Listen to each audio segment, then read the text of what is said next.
My mom says I'm overreacting as my sister stands in our parents' living room, wearing a dress that looks suspiciously like a bridal gown. 2 weeks before my wedding, Sloane is smiling in floor-length white.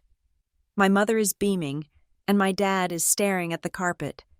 They call it a meaningful surprise.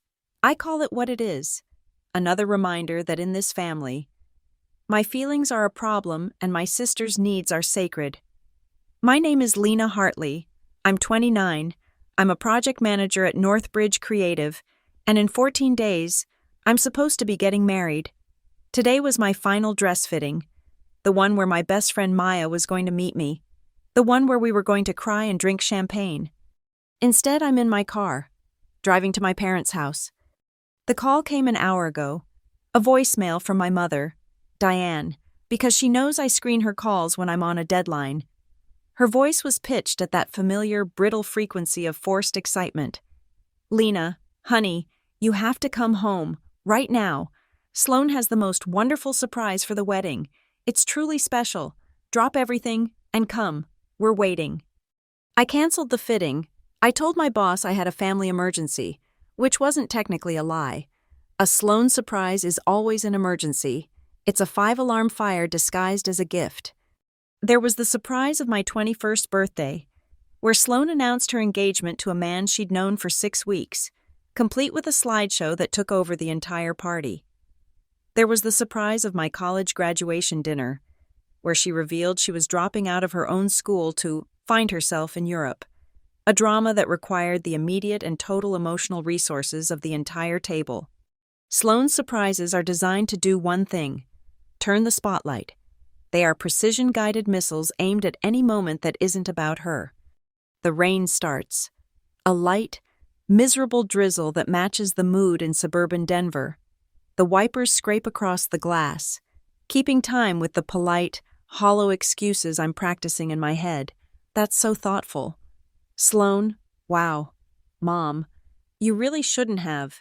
It's a lot. Ethan's voice cuts through my mental script. We had this exact conversation last week, after I agreed to let my mother add 3 relatives I've never met to our guest list. Lena, he'd said, taking my hands, his gaze so steady it almost hurt. You don't have to nod at everything just to keep the peace.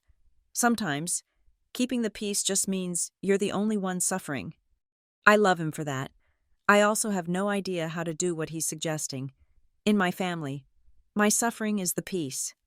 I pull into the driveway of the house I grew up in. It looks exactly the same. Neat lawn, beige siding, a front porch that's more for show than for sitting, but the air is wrong. When I step out of the car, I can smell it. Chocolate. A rich, dark, double fudge chocolate. Sloane's favorite, not mine. I hate chocolate cake. I've hated it since I was 5. My stomach clenches. This is worse than I thought. The front door swings open before I can get my key in the lock. She's here, my mother trills, pulling me into an embrace that smells of hairspray and anxiety. Diane Hartley is a woman who vibrates with the effort of managing everyone's perceptions. Today, she's vibrating at a seismic level. Oh, honey, you're going to be so thrilled. It's just perfect. The house is too warm. The eagerness radiating from my mother is suffocating. Where's Sloane? Where's Dad? In the living room. Now, I want you to close your eyes. It's that good, she says, trying to put her hand over my face like I'm a child. I'm not closing my eyes, Mom. I push past her, my heels sinking into the plush carpet, and there it is. The hook, the twist, the whole damned show. Sloane is in the living room. She is standing on the antique wooden stool my grandmother used for sewing, the one we were never allowed to put our feet on. And she is wearing a wedding dress. It's not a wedding dress, it's the wedding dress. It's floor length, a cascade of white satin and intricate beading that glitters under the track lighting. It has a sweetheart neckline and delicate cap sleeves. It is, without question, more elaborate and more expensive than the simple A-line gown I chose for myself. Ta-da, my mother sings, clasping her hands beneath her chin. Isn't it breathtaking? I can't speak. My throat has closed up. I'm watching the scene from a great distance, like I'm floating near the ceiling. Sloane is smiling, that soft, beatific smile she uses when she knows she's winning. My mother is beaming, her face lit up with a pride I haven't seen directed at me. Well, ever. And in the corner, by the fireplace, is my father, Richard Hartley. He is pretending to watch the news on the television, which isn't even on. His hand is wrapped around the remote control so tightly his knuckles are white. He hasn't looked at me. He won't. This is his role, the silent, invisible ballast that keeps the family ship tilted permanently in Sloane's favor. What? What is this? I finally managed to get out. The words feel like gravel. It's for the procession, Diane gushes, rushing forward to smooth a non-existent wrinkle on the skirt. Sloane is going to lead the procession right before you, like a beautiful blessing, an older sister's blessing, and she needed something special, something worthy of the moment. It's her natural honor, really. Sloane finally speaks, tilting her head with that practiced, false humility. Oh, Lena, don't look so stressed. It's not really a wedding dress. It's just, bridal chic. It's white, but it's not the dress. She turns, admiring herself in the hallway mirror. Besides, she adds, a little laugh in her voice, a razor blade wrapped in silk. It's not like anyone will be looking at you. Everyone will be looking at Ethan. He's just so handsome. And there it is. The room goes quiet. The sound sucked out. Even my mother seems to realize that was a step too far. But the damage is done. A slideshow of my own flashes behind my eyes, fast and brutal. My 11th birthday. I'd asked for a strawberry cake. When Mom brought it out, it was chocolate.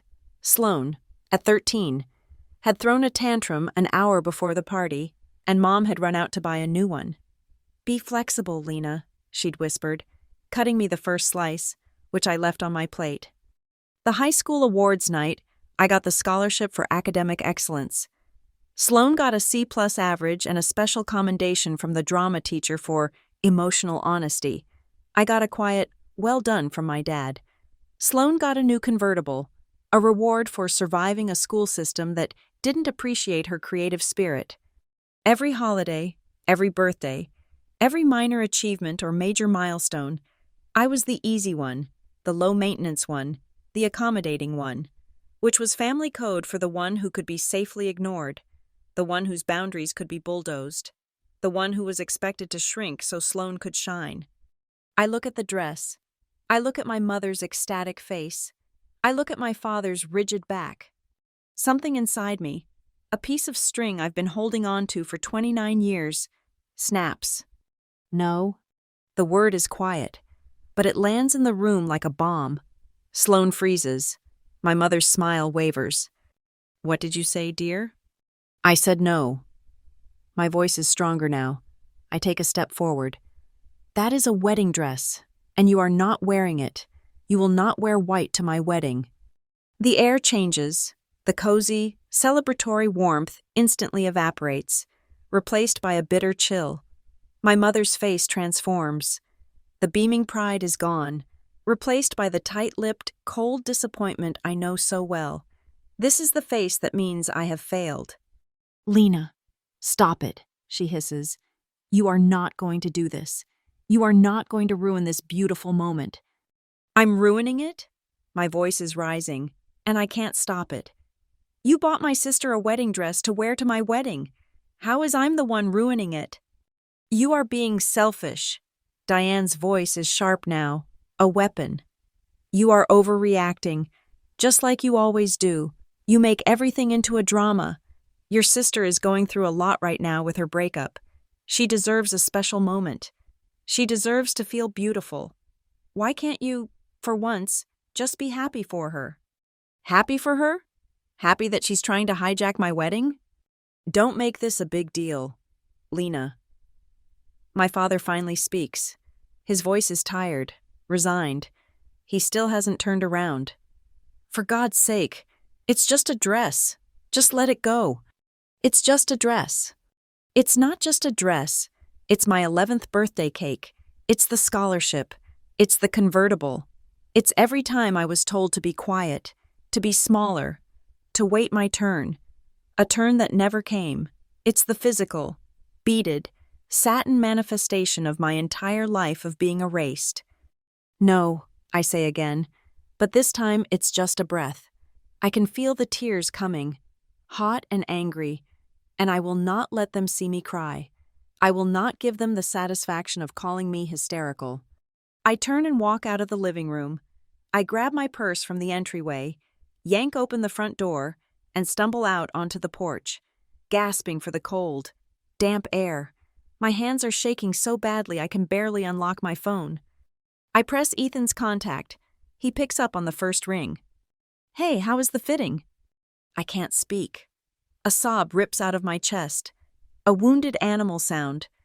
The line is silent for a beat. Then his voice is hard, low, and clear. "Where are you?" "My parents," I choke out. "Sloan, she bought a dress, a white one, a wedding dress." I tell him everything, the procession, the bridal chic, my mom's beaming face, my dad's back. I expect him to say, "Are you sure? Maybe it's a misunderstanding." But he doesn't. He just listens, and when I'm done, all he says is, "I'm coming to get you. Stay right there. This time is different." "No," I say, and the word surprises me. It feels different in my mouth, solid. "No, I'm okay. I'll drive myself home. I'll see you there." I hang up before he can argue. I get in my car, the engine roaring to life in the quiet suburban street. I don't pull out right away. I just sit there, watching the rain blur the image of the perfect beige house. And then I cry. I cry for the little girl who just wanted a strawberry cake. I cry for the teenager who just wanted a well done. I cry for the 29-year-old woman who just wants one day, one single day, to be about her. But as I put the car in reverse, a strange, new feeling sparks in my chest, right next to the grief. It's hot and unfamiliar. It's not peace. It's not accommodation. It feels a little like a fight. And as I drive away from my family home, I realize, for the first time, this might not end the way it always does. This time, it might actually be different. By the time I got back to our apartment in downtown Denver, my hands were raw on the steering wheel, my knuckles white. I'd cried out all the adrenaline, and now I just felt hollowed out, a scooped-out pumpkin shell. Ethan was waiting outside the building, standing on the curb, not even leaning against the wall. He was just standing there, his jaw set, looking like he was about to enter a disaster zone. The moment he saw my car, he was at the door, pulling it open before I'd even shifted to park. He didn't try to hug me or coddle me. He just took my keys from my shaking hand, grabbed my purse, and put his hand on the small of my back to guide me inside. "I'm okay," I mumbled, the lie tasting like ash. "No, you're not," he said, his voice gentle but firm. "But you will be." We got upstairs to our apartment, the place that had always felt like a sanctuary. He sat me on the couch, took off my rain-soaked coat, and put a glass of water in my hand. He knelt in front of me, taking both my hands in his. "Okay," he said, his eyes locked on mine. "Tell me, from the beginning, and not just about the dress. Lena, I want the old stuff, the things you hint at but never fully explain. The things you laugh off as just Sloan being Sloan. I want all of it. I'm not going to interrupt. I'm not going to minimize it. And I'm not going to tell you you're overreacting." That was what broke me. Not the dress. Not my mother's anger. It was him, giving me permission to finally unspool the tightly wound, ugly history I'd spent my life pretending was normal. And so I told him. The words came out in a torrent, messy and out of order. I told him about our grandmother's silver locket, the one she'd given me on her deathbed, whispering, "This is for the quiet one, the one who sees." I'd kept it in my jewelry box. A week later, it was gone. 2 months after that, it appeared on Sloane's neck at Christmas dinner. When I'd cried, my mother had said, "Oh, Lena, you must have misplaced yours. Sloane found this one at an antique shop. Isn't it lovely?" And Sloane had just smiled, fingering the chain, my chain. I told him about the time in high school, when I was 16, my first real boyfriend. Mark. He was kind, he was smart, and he saw me. We were at a football game, and he hugged his cousin, a girl who had just flown in from out of state. Sloane saw it from the bleachers. That night, she told my parents I was dating a cheater, that he was all over some other girl. My parents forced me to break up with him. "We won't have you being made a fool of, Lena," my father had said. The only time he'd ever been firm with me, a month later, when I finally got proof, a picture from his mom's Facebook of him and his cousin at the airport, and showed my parents. My mother had confiscated my phone for trying to start drama and make Sloane look bad. I never got an apology. Mark never spoke to me again. I told him about a dozen other things: the concert tickets she lost after I refused to lend her my car, the job recommendation I'd lined up that she'd casually sabotaged by telling the recruiter I was thinking of traveling instead. Each story felt small and petty on its own, but strung together, they formed a suffocating, heavy chain. Through it all, Ethan just listened. His expression didn't change, but a muscle in his jaw ticked, tighter and tighter. When I finally ran out of words, my voice hoarse, the apartment was dark. He hadn't turned on the lights. "She takes your things," he said, his voice dangerously quiet. I blinked. "What?" "She takes your things, your locket, your boyfriend, your birthday cake, your job prospect, and now your wedding. This is a pattern, Lena, a structure." He stood up and began to pace, not with anxiety, but with a cold, clear anger that was almost frightening. "Sloane is the aggressor. She finds what you value and she takes it, or she spoils it. My God, she even told you today that no one would be looking at you, that they'd all be looking at me. She's not just self-centered, she's actively trying to erase you." I winced, but he kept going, ticking points off on his fingers. "Diane is the enabler. She justifies, she excuses, she provides the cover. She's the one who rewrites the story to make Sloane the victim and you the villain. And your dad?" He stopped pacing. "Your dad is the collaborator. His silence isn't weakness. Lena, it's a choice. He chooses to let it happen, every single time, because it's easier than confronting Diane. He throws you to the wolves to keep his own peace." He looked at me, his eyes full of a pain that mirrored my own. "And you, my love, you've been cast as the villain, the oversensitive one, the dramatic one, the selfish one. Anytime you have a natural human reaction to being mistreated, you become the problem. It's classic. It's textbook." He knelt in front of me again. "This isn't just a family with a little favoritism. This is a structure of psychological abuse, and you have been trapped in it for almost 30 years. The word hung in the air. Abuse. My immediate visceral reaction was to deny it. No, don't say that," I said, pulling my hands back. "It's not like that. It's just complicated. Every family has a favorite. Sloane just needs more. She's always needed more. It's normal." "It is not normal, Lena," Ethan said, his voice rising just a fraction. "It is common, but it is not normal, and it is not okay." "You don't get it. Ethan, you have a perfect family." "No," he said, "I have a functional one, and they see it too. Maya sees it." Maya Ruiz, my best friend. But she'd been Ethan's friend first, one of his oldest. She was a few years older, a sharp, funny lawyer who saw everything. "Maya's seen it for years," Ethan continued, pulling out his phone. "She's the one who pointed it out to me after your last birthday, the one where your mom kept making little jokes about how you were always the serious one, and Sloane was the fun one. She saw how Sloane let you clear all the plates, how Diane served her first, like a guest of honor in your own apartment." He was already texting.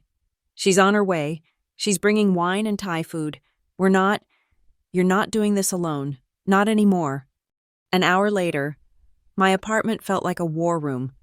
Maya was there, sitting cross-legged on the floor, a container of Pad CU balanced on her knee and a glass of red wine in her hand. She hadn't said, I told you so. She'd just given me a hug that lasted for a full minute and said, "We're going to burn this all down, metaphorically, mostly." "Okay," Maya said, pulling out her own phone. "Let's look at the data. Pull up the texts, the comments." Reluctantly, I opened the group chat. I scrolled past the "Sloan is amazing" threads. Maya pointed. "There, read that one." It was a photo from my bridal shower 2 months ago. I was holding up the blender Ethan's aunt had given us. Sloan had posted it to Instagram, a picture of just her and me, with the caption, "So proud of my little sister, playing grown-up. It's so cute to see, getting hitched." I thought it was a little weird, I admitted. "Weird?" Maya scoffed. "It's a sniper shot. Lena, playing grown-up. So cute. She's infantilizing you. She's telling everyone you're a child, and she's the real adult in the room, even though you're the one with the career, the stable relationship, and the mortgage. She's positioning your wedding as her cute observation." We went on, the texts from my mother. "Just a reminder, honey, Sloan is very fragile right now, so let's keep the wedding talk to a minimum when she's around." "Fragile?" Ethan spat. "She's fragile? You're the one getting married in 2 weeks." "It's control," Maya said, sipping her wine. "They're preemptively managing your emotions so you don't upset the golden child." The white dress wasn't an isolated incident. It wasn't a mistake or a moment of bad judgment. It was the tip of the iceberg. It was the boldest, most public move in a 30-year campaign. It was the culmination of every stolen moment, every quiet assassination of my character. They weren't just trying to share the spotlight. They were trying to steal it, to prove that even on the one day that is legally, culturally, and emotionally supposed to be mine, I am still, and will always be, the supporting act. I had been fighting to be the main character of my own story for my entire life, and they had just handed Sloan a script that made her the star. I put my face in my hands. So what do I do? Uninvite my own mother and sister? Elope? They've already won. They've already ruined it. Even if she doesn't wear the dress, this is all I'm going to think about. I'll be walking down the aisle just waiting for her to start a fire or something. "No." Ethan's voice cut through my despair. He was looking at Maya, and they shared a look I'd never seen before. It was a look of grim, quiet agreement. "No," he said again, turning to me. "You're right. Just fighting about it. Just having another emotional screaming match. That's what they're used to. They know how to win that fight. They'll gaslight you. You'll get upset. You'll look hysterical. And you'll end up apologizing. We're not doing that." He picked up his phone. "We need a new strategy. We need someone who thinks differently. We need a professional." "A professional? What, like a therapist?" "No," Ethan said. "Like a security expert. I'm calling Logan." My head snapped up. "Logan? Your cousin Logan? The ex-military guy who runs that security firm?" "Sentinel Apex Solutions. I'd met him once. He was terrifyingly calm. A man who looked at a room and seemed to be calculating all the exits and all the threats." "Ethan, no. That's insane. This is a family drama, not an international incident. I can't call a security consultant because my sister is a narcissist." "Yes, you can," Ethan said, his thumb hovering over the call button. "This isn't just about a dress. Lena, this is about an intrusion. It's about a pattern of harassment. You have a 2-week window. You need a plan. You need boundaries. And you need someone who knows how to enforce them. Logan does boundaries for a living." My head was spinning. The wine, the crying, the word abuse. It was all too much. But as I looked at Ethan, I saw a sliver of a possibility. A future where I wasn't bracing for impact. A future where I could actually enjoy my own wedding. It was a terrifying, radical thought. "Okay," I whispered. "Call him." Ethan hit the button. A minute later, his cousin's face appeared on the video call. Logan Price looked like he'd been carved out of granite. His office behind him was dark, minimalist. "Ethan, Maya," he said, his voice a calm, low baritone. He nodded at me. "Lena, You look like you're having a bad night." "You have no idea," Ethan said. He explained it, all of it, the dress, the procession, the history, the overreacting. Logan didn't react. He just listened, his eyes unblinking on the screen. When Ethan was finished, Logan was silent for a long moment. Then he looked directly at me, through the camera. His voice was flat, professional, and it sent a chill down my spine. "Lena, people who are used to controlling others with emotion do not react well to boundaries. When they are told no for the first time, especially by the person they've always been able to control, they don't back down. They escalate." Logan's voice from the speaker was so calm it was unnerving. "Tell me more," he said. "Tactics. What are their preferred methods of engagement when you resist?" I blinked. "Engagement? You mean when we fight?" "I mean when they want something and you don't comply," he clarified, his tone flat, like a doctor reviewing a chart. "Who do they deploy? Does Sloane play the victim? Does your mother invoke guilt? Do they triangulate, pulling in other relatives to apply pressure?" It was a strange, cold, professional dissection of my entire life. "All of it," I said, my voice quiet. "Sloane always cries. She says I'm being cruel, or that she's just so broken, and I'm adding to her pain. Then my mother steps in. She plays the martyr. She says I'm ungrateful, or that I'm tearing the family apart, that I'm stressing her to death. And then she calls the aunts. She tells them I'm having one of my episodes, or that I'm being selfish. She rewrites the story to make me the aggressor." Logan nodded slowly, his eyes fixed on me through the screen. "A classic narcissistic system. Sloane is the golden child. You're the scapegoat. The subjects are accustomed to winning via emotional manipulation. When that fails, as it did today, they will not retreat. They will escalate. The wedding is the high-value target.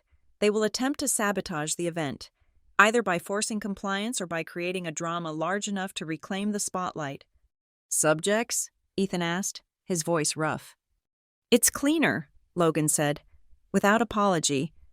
"It removes their emotional leverage. We're no longer dealing with mom or sister. We are dealing with two subjects with a predictable pattern of behavior. And now, we create a new pattern, we create boundaries, and we enforce them. This is no longer a negotiation, it's a security operation." The air in the apartment, which had been thick with grief, suddenly felt charged, like the moment before a lightning strike. Maya sat up, her wine glass empty. "Okay, General," she said. "Give us our marching orders." Logan ignored her humor. "First, we lock down the environment, the venue. Ethan, you're on this. I want a meeting with the event manager tomorrow. Not the wedding planner, the actual venue director, the one who controls the building. We need a specific clause added to your contract." "What kind of clause?" I asked. "A dress code addendum," Logan replied. "Be specific. Any guest arriving in attire deemed by venue management to be a wedding gown or its functional equivalent, specifically floor-length white, ivory, or champagne, will be denied entry to the ceremony and reception areas." You give the venue staff the power. It means you and Ethan don't have to be the ones at the door, arguing. You're the grieving bride and groom, shocked at this disruption. They are the professionals, enforcing a contract. "My God," Ethan breathed. "That's brilliant." "It's standard," Logan said. "Second, the guest list. Is it finalized?" "Yes," I said. "The RSVPs are all in." "Good. That list is now frozen. Give a final printed copy to the venue manager and to the planner. No one gets in who is not on that list. No plus ones. No last-minute friends of the family. Third, I'm providing 2 of my own people for the entrance. They'll be in suits. They'll blend in with the guests. They will be polite. They will be professional. And they will be completely immovable. Their only job is to manage that door, check that list, and enforce that dress code. They will have photos of your mother and your sister." I flinched. "You're going to put my mom on a watch list?" "I'm going to ensure the integrity of your event," Logan corrected me. "They are potential disruptors. We treat them as such." Maya held up her hand. Okay, while you SEAL Team 6 guys are planning the D-Day invasion, we need to handle the counterintelligence. She turned to me, her expression suddenly serious. Lena, I need your wedding email account, the one you've been using with the planner. Why? My stomach sank. It's just timelines and flower choices. It's fine. Because people like your mom don't just spring a surprise like this, Maya said, her lawyer voice emerging. They plan, they justify, they lay the groundwork, they create a paper trail. I guarantee you she has already been in contact with your planner trying to normalize this whole thing. We need to see what story she's been telling. She wouldn't do that, I protested, but the words sounded weak, even to me. It felt like spying. It felt like the kind of paranoid behavior they always accused me of. Humor me, Maya said. My hands were shaking again. I opened my laptop, the screen illuminating our dark, tense faces. I logged into the email account I'd made just for the wedding. See? Nothing. Just an email from the florist about centerpieces. Search, Maya commanded.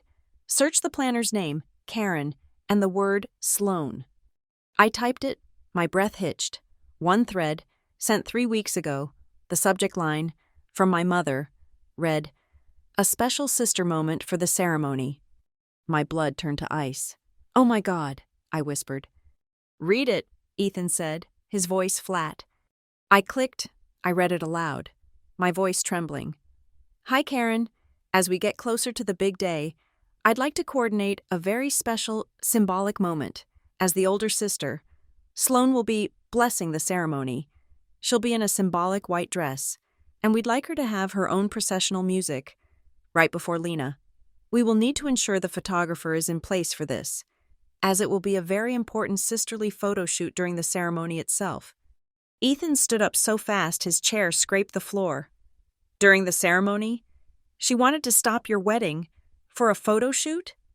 "Wait," I said, my throat dry. "There's a reply from Karen. Diane, that's a very unusual request. Typically, the processional is just for the bridal party, and a photo shoot during the vows is not something we can accommodate." "And my mom's reply," I continued, scrolling down. I read it. "Thank you, Karen, but this is a family tradition. It's non-negotiable. We will coordinate it. Also, regarding the seating chart for the front row, please ensure Sloane's seat is placed directly next to Lena's, at the front. As the older sister, she is essentially a co-host of this event, and the seating should reflect that." The room was utterly, deathly silent. "A co-host," Maya said, her voice barely a whisper.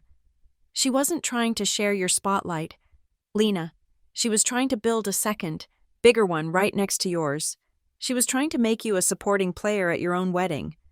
"Print it," Logan's voice boomed from the phone. "Print that entire email thread. Print it right now." "Why?" I was crying again, hot, angry tears. "Because that is your evidence," Logan said, his voice cutting through my grief. "When this explodes, and it will, your mother's first and most powerful tactic will be to say, 'This was all a terrible misunderstanding,' that you misinterpreted her intentions, that you were confused and hysterical. This," he said, "is concrete, indisputable proof of intent. This is not a misunderstanding. This is a planned, deliberate attempt to hijack your wedding. This is your counter-narrative." Ethan was already on his phone, not texting, but dialing. "Hi, Karen Blake? Please? This is Ethan Cole, Lena Hartley's fiancé. Yes, I'll hold. Karen? Hi, I'm so sorry to call this late. Something extremely urgent has come up regarding our contract. Yes, it involves guest security and attire. Can we come in first thing tomorrow? 10 a.m.? Perfect. Thank you." He hung up and looked at me, his face set in stone. "We're doing this." My laptop pinged. A new email. My heart leapt into my throat. But it wasn't from my mom. It was from the printer. A proof of the wedding program. My phone, however, which I'd left on the coffee table, buzzed. A text from Mom. "Lena, you left in such a state. You're worrying us all sick. You really need to call me so we can fix this." My hand reflexively reached for it. The old impulse was so strong it was physical. Soothe her. Apologize. Make it okay. Don't make waves. Don't, Maya said, her hand covering mine. You don't have to answer that. She'll just keep calling, I whispered. She'll text again. Then she'll call. Then she'll have my dad call. Then she'll call Ethan.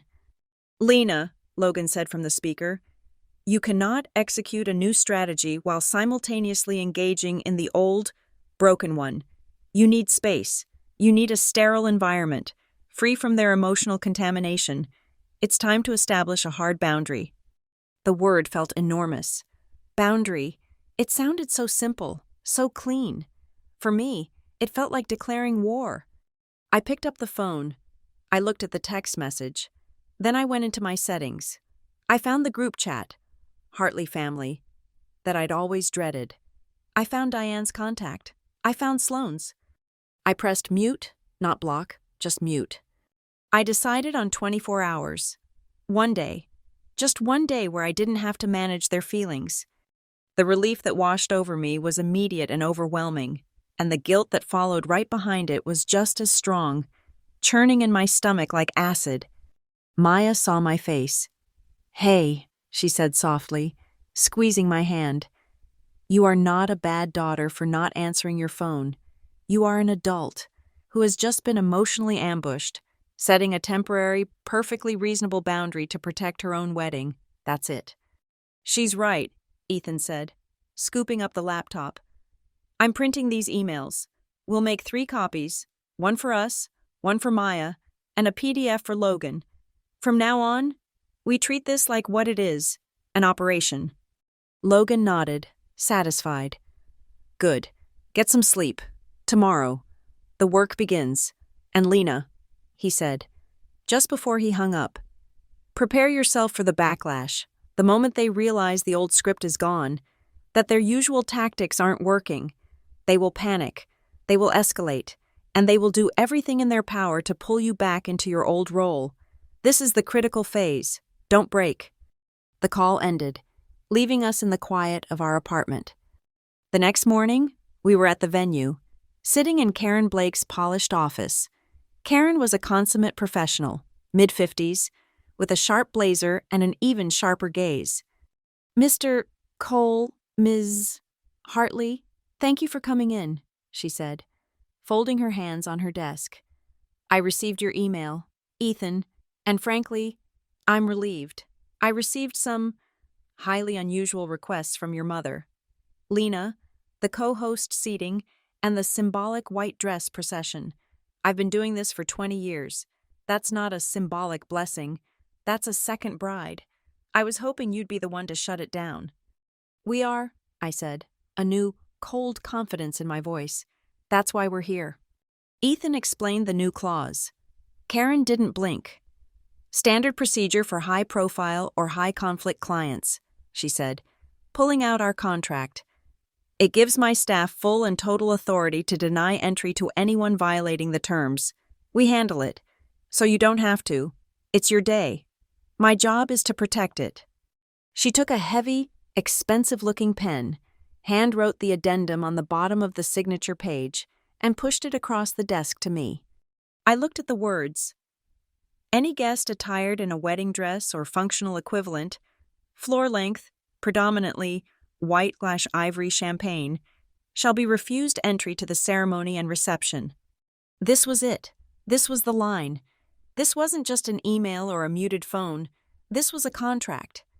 I picked up the pen. My hand was shaking. I could feel the tremor all the way up to my shoulder. This wasn't just signing a piece of paper. It was a declaration of independence. It was firing a starting pistol. I signed my name, Lena Hartley. I put the cap back on the pen, my heart hammering against my ribs. I didn't feel strong. I felt terrified. But as we walked out of the office into the bright morning sunlight, I understood. There was no going back. The old world was gone. The war had already started. The 24 hours of silence were a false peace. It was the eye of the storm, a ceasefire I had imposed, and I knew it was temporary. My phone, which had been blissfully, unnaturally quiet on the kitchen counter, lit up at 10:01 a.m., precisely when the mute expired. It didn't just buzz, it seemed to seize, vibrating violently as a full day's worth of suppressed communications flooded the network. It was an assault. The screen was a sea of red notification bubbles. 12 missed calls from Diane, 8 from Sloan, 4 from my father, and 1, curiously, from my cousin Beth. My stomach twisted, but I knew I had to assess the damage. I had to know what narrative they were building. I braced myself and played the first voicemail from Diane, from the previous afternoon. "Lena, honey, pick up. You've really scared us. Storming out like that. We're just worried sick. Please call me." Her voice was syrupy with concern. I skipped to one from late last night. The syrup was gone. "Lena, this is absurd. You are acting like a petulant child. You are blowing this entire thing out of proportion. You're ruining your sister's kind gesture. Call me back." I played the last one, from an hour ago. The mask was off. The voice was cold, sharp, and laced with the martyrdom I knew so well. "I don't know what I did to deserve this. I try so hard. I give you children everything, and you treat me like this. You're breaking my heart. Lena, you are deliberately, selfishly, breaking your mother's heart. I hope that makes you happy." I deleted them. My hand was shaking, but I deleted them. Then, the texts from Sloan. They were a different, more manipulative flavor of poison. The first, "Lena, I can't believe how cruel you're being. I was just trying to do something beautiful for your day. I just wanted to feel special for a moment. My life is so hard right now, and you're just making it worse." The second, "From this morning. You've always been jealous of me. I see that now. Now you're just being ungrateful and trying to hurt me. I guess I'll just tell everyone I'm not welcome at my own sister's wedding. I'm sure that's what you want." I felt the old familiar tightness in my chest, the automatic guilt, the urge to text back. No, that's not it. Please don't be upset." "Don't," Ethan said, appearing in the kitchen doorway, holding 2 mugs of coffee. He'd been watching me. "That's the bait. Lena, don't take it." He pointed to the screen. "Who's Beth?" "My cousin, on my mom's side." My heart sank. If Beth was calling, it meant the narrative had gone wide. I tapped her name and put the phone on speaker. "Lena? Honey?" Her voice was hesitant, laced with a pity that made my skin crawl. Are you okay?" "I'm fine, Beth. Why wouldn't I be?" "Oh, well," a nervous laugh. "It's just, your mom called Aunt Clara, and Aunt Clara called my mom, and, well, Diane's just very, very worried about you. She's telling everyone that you're under a lot of stress from your job at Northbridge Creative, that you're not sleeping." She paused, and I could hear the unspoken words. "What else did she say, Beth?" She said you had a complete meltdown yesterday, that you're having some kind of nervous breakdown, that you're not making sense, and that you've turned on Sloan, who was just trying to do something nice. Lena, what's going on? Your mom sounds terrified for you." I hung up. I didn't say goodbye. I just dropped the phone onto the counter as if it were on fire. "She's stealing my story," I whispered. The words were full of a new, horrifying clarity. "She's not just justifying the dress, Ethan. She's preemptively discrediting me. She's telling the entire family that I'm literally insane. So when I tell them what really happened, they'll think it's just part of my breakdown. She's making me the villain.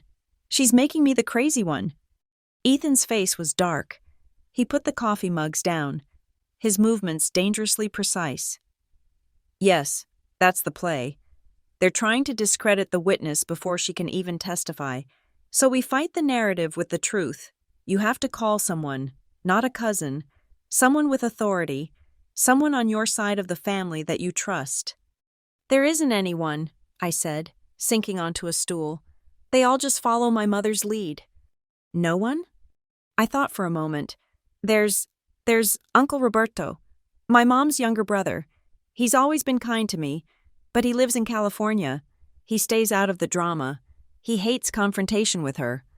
"He's your only shot," Ethan said. "Call him. Tell him what you told me. Tell him about the emails. I can't, I whispered. That's airing dirty laundry. That's what my mom is accusing me of, tearing the family apart. It is not dirty laundry, Lena, Ethan said, his voice hard. It is a statement of fact. You are correcting the record. You are defending yourself against slander. Call him. My fingers trembled as I dialed. He picked up on the third ring, his voice booming and cheerful. Lena Bug, what's up? You finalizing the seating chart? Don't put me next to Aunt Clara. She drives me nuts. My throat closed. Uncle Roberto, I said, my voice cracking. I need to tell you something, and I need you to just listen, please. The cheerfulness in his voice vanished. Okay, I'm listening. What's wrong? I told him everything. The dress, the bridal chic, my mother's ecstatic face, my father's back, and then the non-negotiable emails, the procession, the photo shoot, the co-host seating. And finally, I told him about Beth's phone call, about the nervous breakdown story. The line was silent. There was just the sound of his breathing, a long, heavy pause that stretched for almost a minute. I thought he'd hung up. Uncle Roberto? I am so sorry, sweetheart. His voice was thick, completely changed. I am so sorry. Sorry for what? For not seeing it, no. That's a lie. He let out a harsh breath. For seeing it, and for not saying anything. For 20 years, your whole life, how your mom, how she puts Sloane on that damned pedestal and just runs right over you. I always told myself it was just Diane being Diane. I told myself it was just family business, that it wasn't my place to step in. But this, his voice hardened. This is different. That email, that's not just favoritism. Lena, that's calculated. That's sabotage. And now she's lying about your mental health to cover her tracks? That is not okay. He paused. Your father, is Richard just letting this happen? He told me I was making a big deal, I whispered. That it was just a dress. Damn him, Roberto spat, with a venom that shocked me. Damn him for being a coward. Listen to me, Lena, you and Ethan. You do whatever you have to do. You hold that line. You have my full support. And you tell me right now, do you still want your father to walk you down the aisle? The question was a physical blow. I don't know. Well, you think about it, because if he chooses them, if he bails on you because you won't let your sister wear a wedding dress, you call me. I will be on the next flight, and I will be proud to have my arm through yours. You are not alone in this, kid. Not anymore. I hung up the phone, and for the first time in 2 days, I cried. Not from anger or humiliation, from relief. It was like a dam had broken. I had an ally. I had confirmation. I was not crazy. We were just sitting there, in the quiet, processing this new reality, when the intercom buzzed. It was a harsh, demanding, impatient sound. My heart stopped. I looked at Ethan, my eyes wide with panic. He went to the video monitor by the door. His whole body went rigid. Oh, you have got to be kidding me. He didn't have to say who it was. The buzzer sounded again. Longer this time. Bzzzt. They're here, I whispered, scrambling off the stool. They're in the lobby. How did they get in? They probably just tailgated someone, Ethan said, his hand over the talk button. BZZZT. Don't answer, he said. They won't leave, I panicked, my hands flying to my hair. They'll make a scene. They'll tell the doorman I'm unresponsive, that I'm unwell. They'll call the police. Ethan, you don't understand. They will... Okay, he said, taking a deep, centering breath. Okay, you're right. We let them in. But Lena... He grabbed my shoulders, forcing me to look at him. This is not a conversation. This is not a negotiation. We are not jading. No justifying. No arguing. No defending. No explaining. We are a broken record. The boundary is the boundary. I will stand right beside you. I will not talk to them. I will only talk to you. Do you understand? I nodded, my blood roaring in my ears. He buzzed them in. The knock on our apartment door, when it came, was shockingly soft, almost polite. I opened it. Diane rushed in, her face a perfect mask of fake, hysterical concern. She tried to grab me in a hug. "Oh, Lena, thank God. You're okay." I stepped back. It was a small movement, just a single step, but it felt like an earthquake. My mother stopped, her arms frozen in the air. Her eyes hardened for a split second before the concern flooded back in. Sloane drifted in behind her, dabbing at her already red eyes with a tissue. Diane immediately bypassed me and turned to Ethan. This was her next tactic: divide and conquer, appeal to the sane man. "Ethan, thank you for being here. She's not answering her phone. We've been worried sick. She's just so overworked at Northbridge. You know how she gets. She gets these negative ideas in her head. She's not herself. She's imagining things." There it was, the nervous breakdown narrative. Live in my living room. Ethan didn't look at her. He didn't take the bait. He looked at me. "Lena, did you hear what she said?" I nodded, my voice shaky but clear. "I heard her." I turned to my mother. "I am not overworked. I am not imagining things. I am reacting to you buying Sloane a wedding dress to wear to my wedding." "It is not a wedding dress," Diane shrieked, the mask slipping completely. "How many times do I have to say it? It is a white formal gown." "It's just a white dress." Sloane burst into perfectly timed, gasping sobs. "I just wanted to feel pretty. After everything I've been through with my breakup, I didn't think you'd be so cruel." She looked at me, her eyes brimming with tears, her voice breaking. "If I can't wear the dress, if you hate me that much, then I guess I just won't come. I won't come to the wedding at all." This was it, the nuclear option, the ultimate emotional blackmail, the final checkmate. The old Lena would have folded, dissolved, apologized. No, please, wear the dress. Just come." I looked at her beautiful, tear-streaked, manipulative face, and I felt nothing. The deep, inexhaustible well of my sympathy, the one she had been drinking from my entire life, had finally run dry. "That is your choice, Sloane," I said. My voice was quiet, cold, and I didn't recognize it. It sounded like Logan. The silence in the room was absolute. Sloane's sobs stopped instantly, her mouth hanging open. She had expected me to beg. "We will be sad if you're not there," I continued, my voice steady. "You are welcome to come, as a guest, in any color but white or ivory. If you choose not to, that is your decision." Diane looked from me to Ethan, who was still just standing beside me, a silent, unmovable wall of support. She looked back at me, her eyes scanning my face, looking for the old buttons to push. She found none. She saw she had no leverage here. He was not her ally. I was not her victim. Her face, the mask of concern, melted away. It was replaced by a cold, white-hot fury I had not seen since I was a child. She pointed a finger at me. "You are going to regret this. Lena, you are tearing this family apart over nothing. You are a selfish girl." She grabbed Sloane's arm. "We're leaving. She's clearly not well." She turned at the door. "One last shot. When you're done with this tantrum, and you've calmed down, you can call your mother and apologize." And they were gone. The door clicked shut. The deadbolt slid home. I stood there, staring at the wood grain. For 1 second, 2. Then my knees buckled.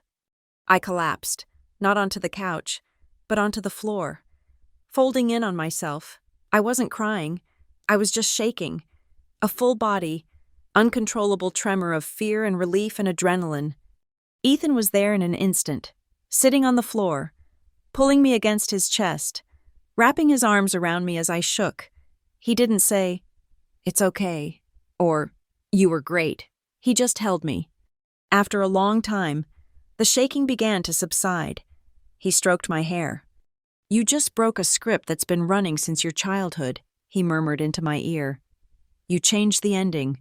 Of course it's going to shake everything. The days that followed were not peaceful.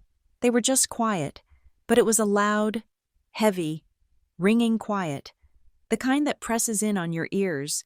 I was living in a state of suspended animation, just waiting for the next impact.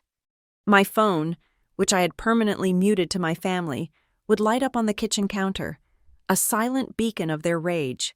I let every call go to voicemail. I stopped checking them for content. I didn't need to. I knew what they would say.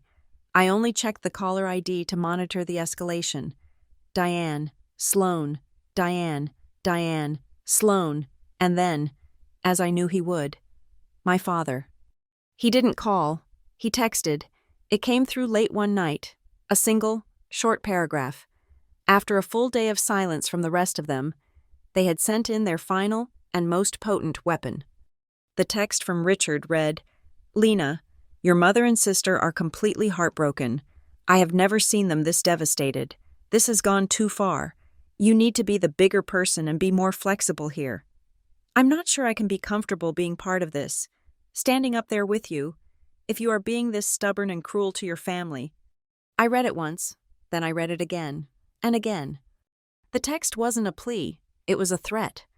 He was dangling his role in my wedding, the single, most traditional and symbolic part of our relationship, like a piece of bait. Be a good girl again. Lena, let Sloan win. Let your mother win. And in exchange, you'll get a father to walk you down the aisle. The trade was so explicit, so shamelessly transactional, that it took my breath away. He was willing to sell his place at my side for a quiet life. He was asking me to trade my self-respect for his participation. I didn't reply. I just stared at the text until the screen went dark. Then I picked up the phone and called the one person I knew I could. Uncle Roberto, I said, and my voice broke on his name. I was crying before he even said hello. Mija, what is it? What did she do now? I read him the text. I didn't add any commentary. I just read my father's words aloud into the silence. When I finished, I confessed my deepest fear, the one that text had just ripped open. I think I'm going to lose him, Uncle. If I do this, if I hold this line, he's going to choose them, and I'll have no father. I'll be an orphan at my own wedding. Roberto was quiet for a long time. When he finally spoke, his voice was gentle, but laced with a sadness that matched my own. Lena Bug. He made his choice a long time ago. He made it every time he stayed quiet, every time he let them hurt you to keep the peace. You aren't losing him, honey. You're just finally admitting that he was never fully there for you. He took a breath. You don't have to trade your self-respect to keep a role in someone else's play. And that's what he's in. He's an actor in Diane's play. This text, this isn't a father. This is a hostage negotiator, and he's negotiating for the wrong side. The truth of his words landed, hard and clean. You're right, I whispered. So, he said, his voice becoming brisk, my offer still stands, and I'm not some last-minute replacement. Lena, I am your uncle. I love you, and it would be the single greatest honor of my life to walk you down that aisle. But what if my dad shows up? I asked, the old conditioned hope still flickering. Then you have a choice, but you'll be making it knowing you have a man standing by who is 100% in your corner. No conditions attached, no fine print. Okay, I said, a new resolve clicking into place. Uncle Roberto, can you be at the rehearsal dinner tomorrow night? And can you be ready, just in case? I'll be on a plane tonight, he said, without a moment's hesitation. We hung up, and I finally deleted my father's text message. The next day, Maya dragged me out of the apartment. You are not going to sit here and marinate in their drama, she announced. You have a final dress fitting, the real one. Let's go. We went back to the bridal salon, the one I'd canceled on what felt like a lifetime ago. The light in the shop was soft, the mirrors were kind, and the champagne was cold. When I stepped out of the dressing room, in my dress, the elegant, simple, A-line gown that felt like me, Maya's hand flew to her mouth. Oh, Lena, she whispered, her eyes filling with tears. That's it. That's you. I looked at myself in the three-way mirror. The dress was perfect. It was everything I wanted. I looked graceful. I looked happy. I looked like a bride. And then, a wave of the most profound, sickening guilt washed over me. It was so strong I almost sat down. I looked at my own beautiful reflection, and my first thought was, this isn't fair to Sloane. This is too much. This moment is mine, and it's not hers, and that is cruel. I felt like I was stealing something sacred, something that should have belonged to her. I must have shown it on my face, because Maya's expression sharpened. She came over and stood behind me, gripping my shoulders, forcing me to look at our reflections together. "Stop it!" she commanded, her voice low and fierce. "Stop what?" I whispered, tears welling up. "I feel horrible. I feel like I'm the selfish one. I feel like I'm taking this from her." "Taking what? Your own wedding? Your own dress?" Maya shook my shoulders, gently but firmly. "Lena, listen to me. That feeling you have right now? That is not real guilt. Guilt is what you feel when you've done something wrong. This," she said, tapping my temple, "this is a conditioned response. This is a reflex, programmed into you since you were a child. You have been taught, for 30 years, that your happiness is too much. If Sloane isn't the center of it, you've been trained to feel guilty for having anything she might want." She turned me around to face her. "Your happiness is not a limited resource. You having this moment does not take anything away from her. She is not the victim here. You are not stealing. You are simply arriving at your own long overdue moment. You are allowed to have it." I looked at her, and then back at the mirror. I saw the dress. I saw the bride. And I tried, for the first time, to see her without the filter of my family's expectations. That night, I bought a journal. I'd never been a journaler, but I needed a place to put these new, fragile thoughts. I wrote down what Maya had said, and then I wrote down my own words. I have the right to be the main character at my own wedding. I do not have to suffer to make my family comfortable. My happiness is not a betrayal. The days became a blur of last-minute, non-family logistics, finalizing the playlist, confirming the flowers, writing my vows. Ethan was a rock, handling the vendors, running interference, and giving me updates from our security team. "Logan just called," he said, a few days before the rehearsal. "The venue contract is officially amended and signed by all parties. Karen Blake is fully on board. The security team has been briefed. They have names, they have photos, and they have very, very specific instructions about the dress code." He looked at me, a rare exhaustion around his eyes. We were sitting on the couch, surrounded by favor boxes we were supposed to be packing. "Hey," he said, taking my hand. "That honeymoon in Portugal, it's a lot. A 10-hour flight. 2 weeks. After all this, maybe it's too much pressure. We could, I don't know, we could go to Mexico, or even just a beach in Florida. Something easy, just us, unplugging for a week. Then we can plan the big trip for later, when your head is clearer." He was trying to protect me. He was trying to lessen the load, to remove another thing that could be stressful. And the old Lena would have jumped at the permission to shrink, to make herself smaller, easier. "Yes, you're right. That's too much. Let's just do the simple thing." But I looked at him, and I thought about the dress I'd chosen. I thought about the vows I was writing. I thought about the boundaries I was bleeding for. "No," I said, my voice surprising me with its clarity. "I want to go to Portugal. I want the long flight. I want the 2 weeks. I want the trip we planned. I want to keep the things I dreamed of." I squeezed his hand. "For the first time, Ethan, I want to keep what I actually asked for. I don't want to compromise." He stared at me for a long second, and then he broke into a smile. The first real, unguarded smile I'd seen on him in a week. "Okay," he said, pulling me into a kiss. "Portugal it is. Now let's pack these stupid boxes." We finished the boxes, we finalized the vows, and suddenly, It was the night before the rehearsal dinner. We were lying in bed, in the dark. The apartment was still, but my heart was a hummingbird in my chest. I couldn't sleep. Every tiny sound from the street made me jump. "What are you thinking about?" Ethan murmured, his voice thick with sleep. "Everything," I whispered. "I'm wondering if he'll show up tomorrow. My dad. I'm wondering if she'll show up. Sloane." "We have a plan for that," he said. "I know, but what if she doesn't wear white? What if she wears, I don't know, cream or pale yellow? What if she shows up and just starts crying at the door? What if my dad refuses to walk in without her? What if—" "Hey," he said, pulling me closer. "Stop.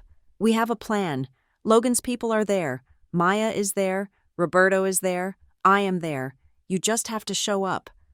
I tried to settle, but the anxiety was a physical thing, a cold dread in the pit of my stomach. The what-ifs were a form of control. This was what they did. They had inserted themselves so deep into my psyche that even in their absence, they were still the main event. Their potential actions were still dictating my emotions. I slipped out of bed, grabbed my journal and a pen, and went to the living room. I sat by the window, looking down at the lights of Denver, and I wrote one last sentence before the day that would change everything.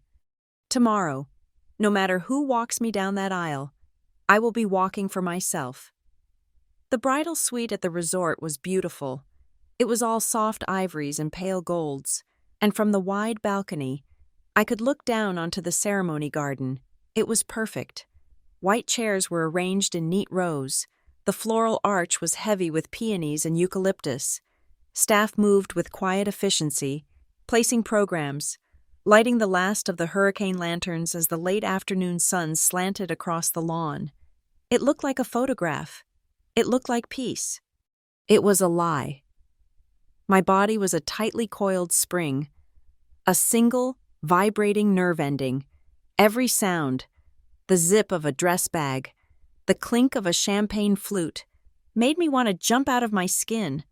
My phone, clutched in my hand, was my only anchor. A text from Ethan, sent 10 minutes ago from the groom's suite. "Security is in place. All set." Another, 5 minutes ago. "Logan says cameras at the gate are live. He's monitoring." And the last one, the one that made my throat tighten.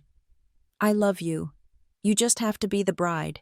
We've handled everything else." An invisible shield, a layer of protection I'd never had.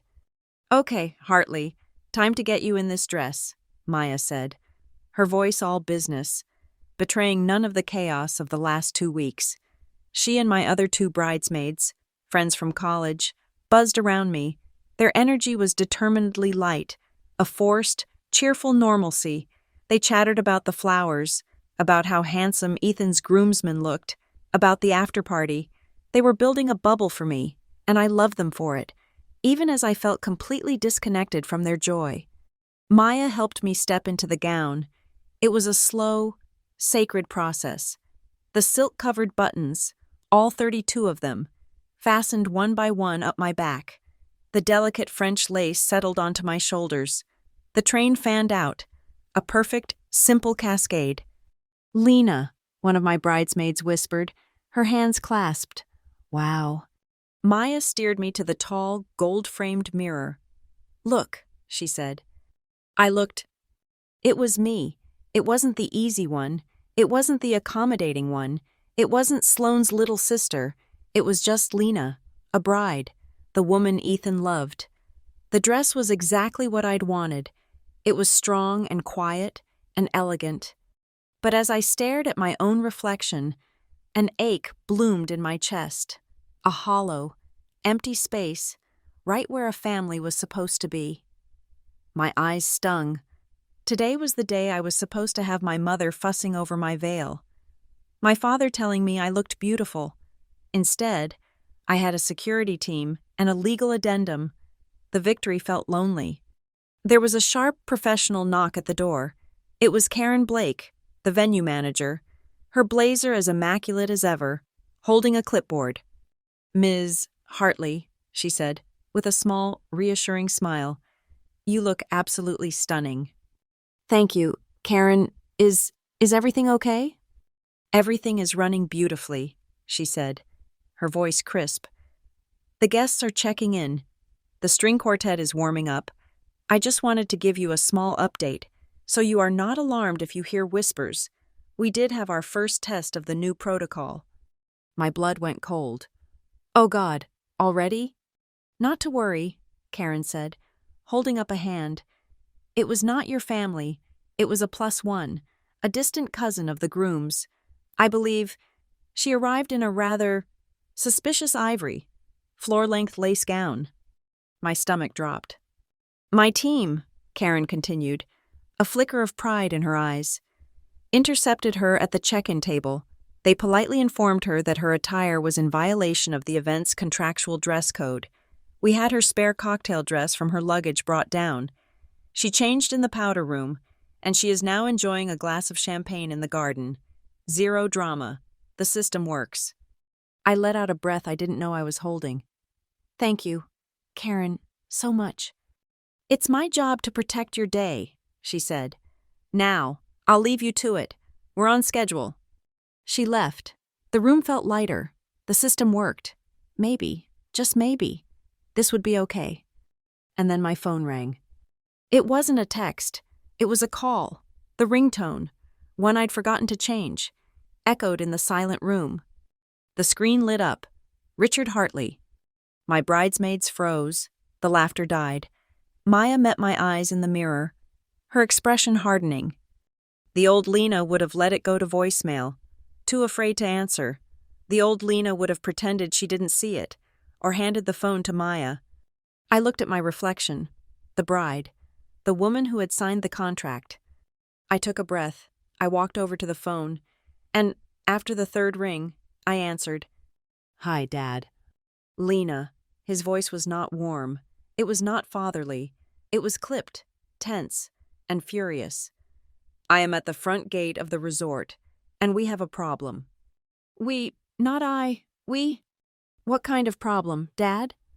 The problem, he seethed, is that your sister is here, and your mother is here, and the people you've hired at the gate, these bouncers, are refusing to let her in. My hand tightened on the phone. My knuckles were white. Why are they refusing to let her in, Dad? Because of what she's wearing. They're saying it's a white dress.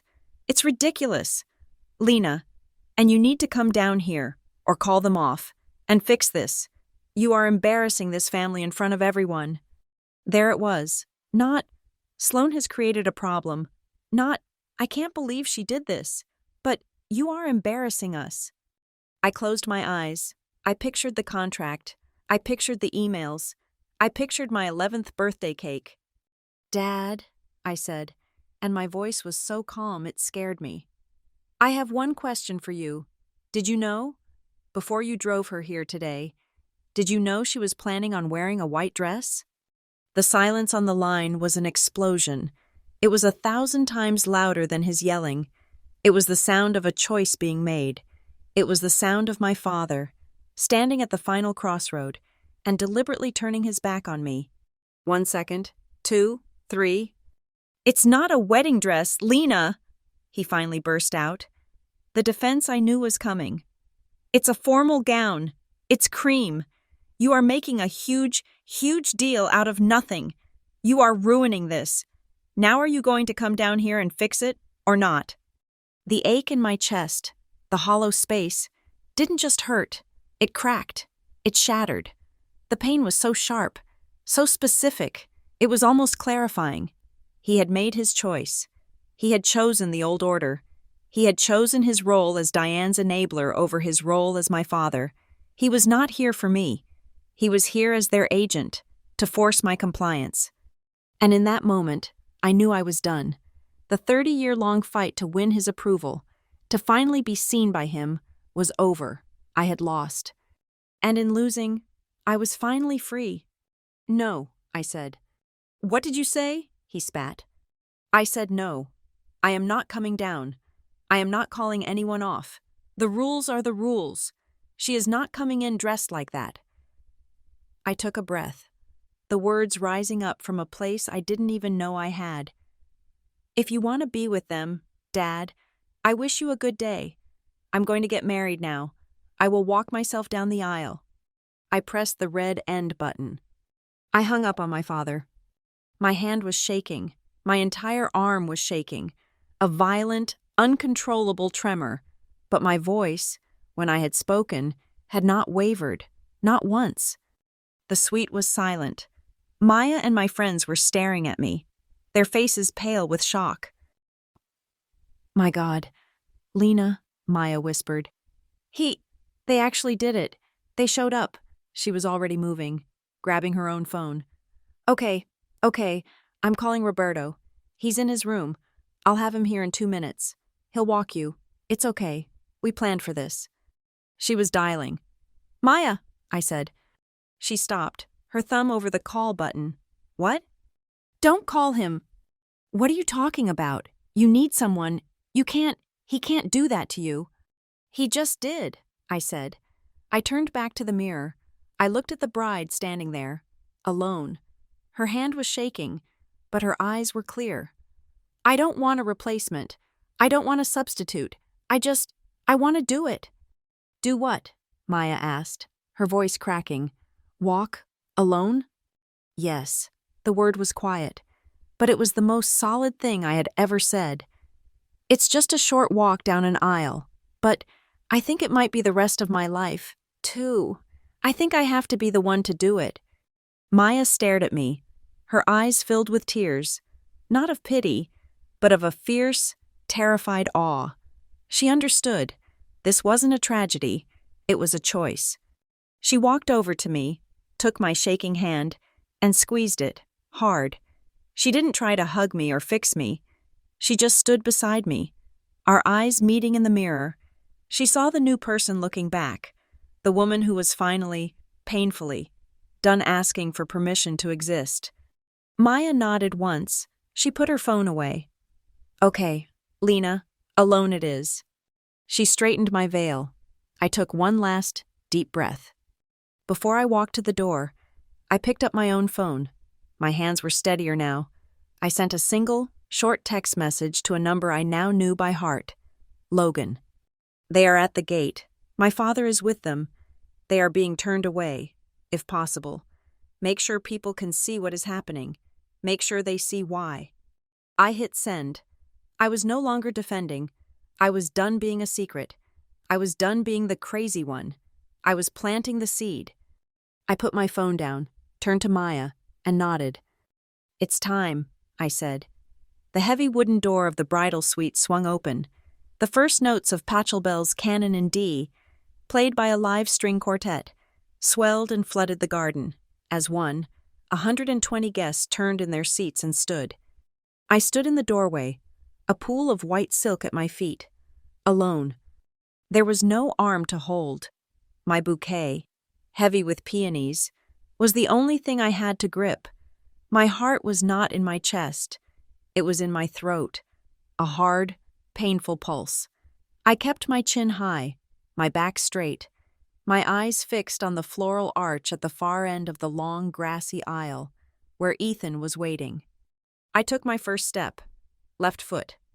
I took my second step, right foot. The music was beautiful. The sun was warm on my shoulders. I could see Ethan's face, a mask of such intense, proud, painful love that it almost broke me. I took my third step, and the noise began. It wasn't the music. It was a new sound, a jarring, ugly sound that didn't belong. A woman's voice, raised in anger. It was coming from behind me, from the main resort entrance, which was visible through a wide, open archway in the courtyard wall. The music faltered for a half beat. Guests in the back rows, the ones who had been watching me, now turned their heads toward the commotion. The turning heads rippled forward, row by row, like a wave of confusion. I stopped. I was halfway down the aisle. I turned, slowly. And there it was, my private nightmare, staged for a paying audience.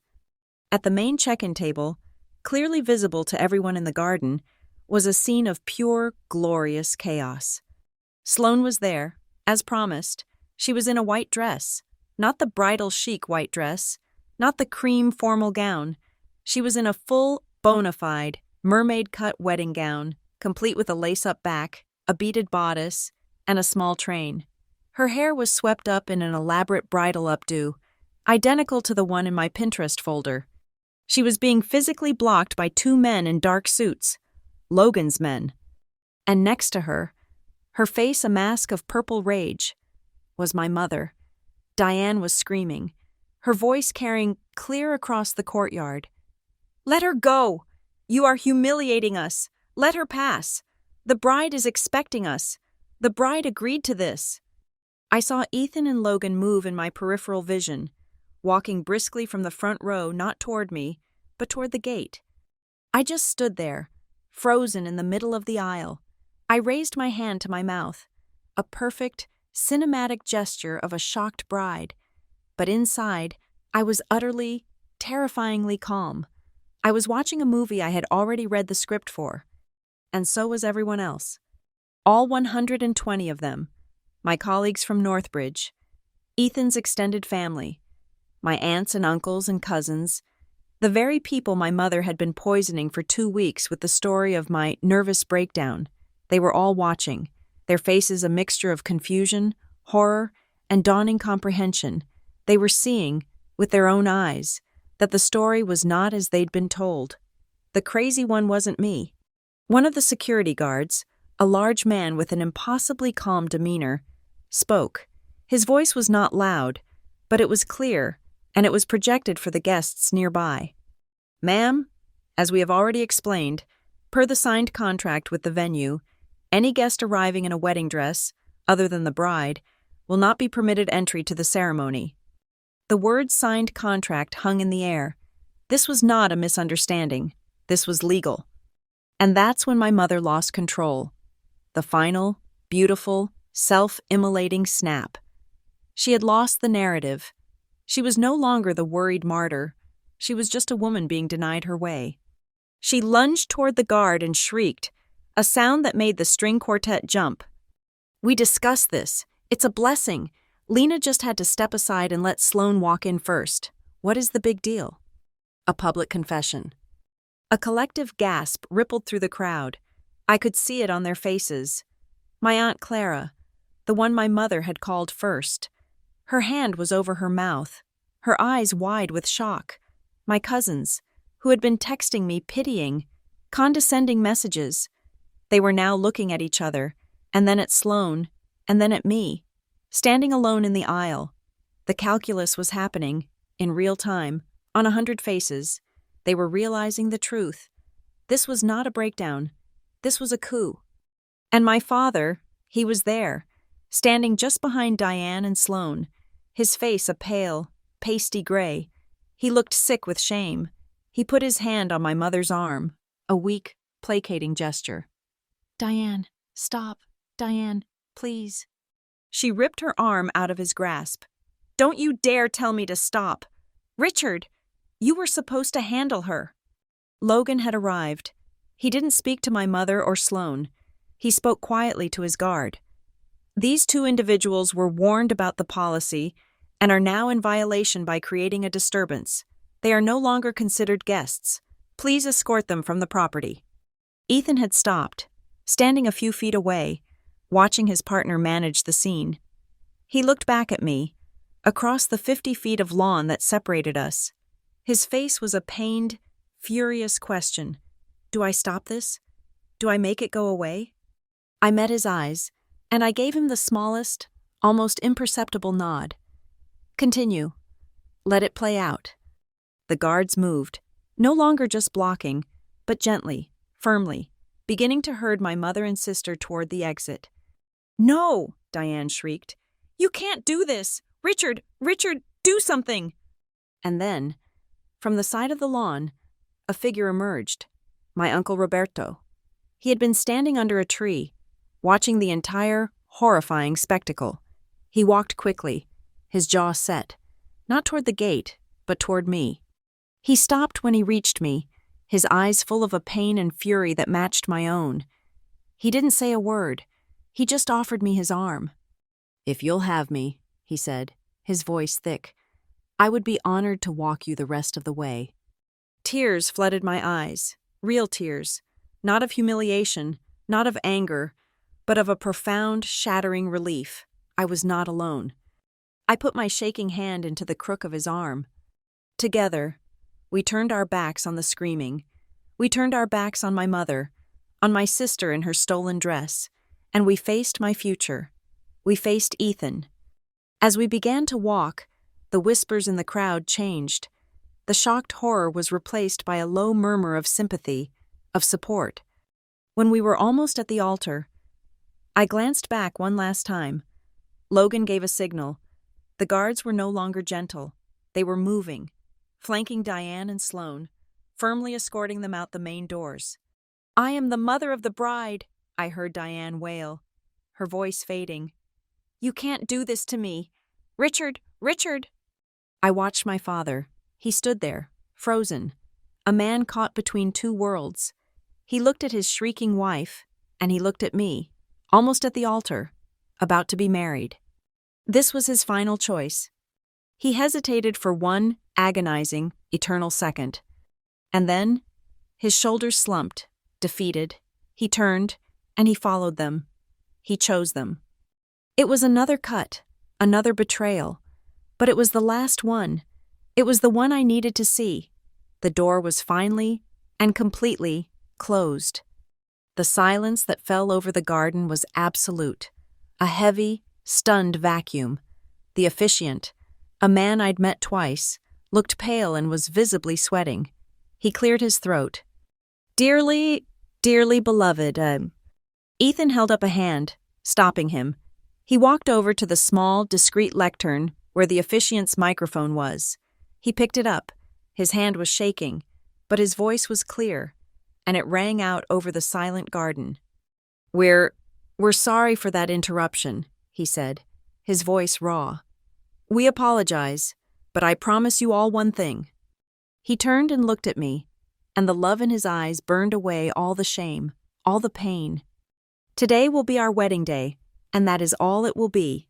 Someone in the front row, one of his friends, started to clap. It was a slow, hesitant, awkward sound. Then someone else joined, then another, and then, as one, the entire garden erupted. It wasn't polite applause. It was a roar. It was loud, and it was supportive, and it was a validation. They were clapping for us. Ethan smiled, put down the mic, and walked over to me. He took my hand from Roberto's arm and kissed my uncle on the cheek. "Thank you," he mouthed. He pulled me to the altar, and he held my hand, his grip so tight it hurt. "Let's try this again," he whispered to the officiant, his eyes never leaving mine. "Let's get married." The ceremony that followed was held in a bubble of almost reverent silence. The drama at the gate had sucked all the triviality out of the air. There was no coughing, no rustling of programs. Everyone was present, watching with a focused, raw attention. When it was time for the vows, the ones I had written in my journal, my voice was clear. "Ethan," I began, my hands steady in his. "I spent a long time believing that love was something you had to earn, that it was a reward for being quiet and accommodating and easy." I looked at my Uncle Roberto in the front row, at Maya, at his mother, Margaret. I was taught that my needs were too big, and my feelings were too loud, and then I met you. I felt the tears well, but they weren't tears of sadness. They were tears of recognition. You were the first person who didn't ask me to be smaller. You were the first person who saw all of me and didn't flinch. You taught me how to believe that I'm worthy of being loved, just as I am, without having to trade any piece of myself to keep it. From the corner of my eye, I saw my colleague from Northbridge dab at her eye. Then it was Ethan's turn. He hadn't just written vows, he had written a declaration. "Lena," he said, his voice thick with an emotion that shook me, "I see your strength. From day one, I see your resilience and your brilliance and your profound kindness. I promise to be a home for all of it. I promise to be your partner, your advocate, and your sanctuary. I will never ask you to shrink so that other people can feel secure. I will never ask you to dim your light so that others can feel bright. I promise that with me, you will always be the main character. You will always be enough." It was a direct answer. It was a repudiation of my entire childhood, a public and binding promise to stand against that old, broken model. When the officiant finally said, "You may kiss your bride," Ethan pulled me in, and the kiss was not a gentle peck. It was a desperate, grounding, triumphant kiss. And the applause that erupted was not the polite clap of a wedding. It was a roar. It was a tidal wave of release. 120 people who had just been on the most stressful roller coaster of their lives, finally given permission to celebrate. It was loud. It was joyful. And it was, in its own way, a round of applause for our survival. We walked back down the aisle, married, hand in hand, and the faces in the crowd were not just smiling. They were looks of profound respect, of sympathy, of a deep, almost primal understanding. We moved into the grand hall for the reception. The mood was electric, a strange combination of a party and a post-battle debriefing.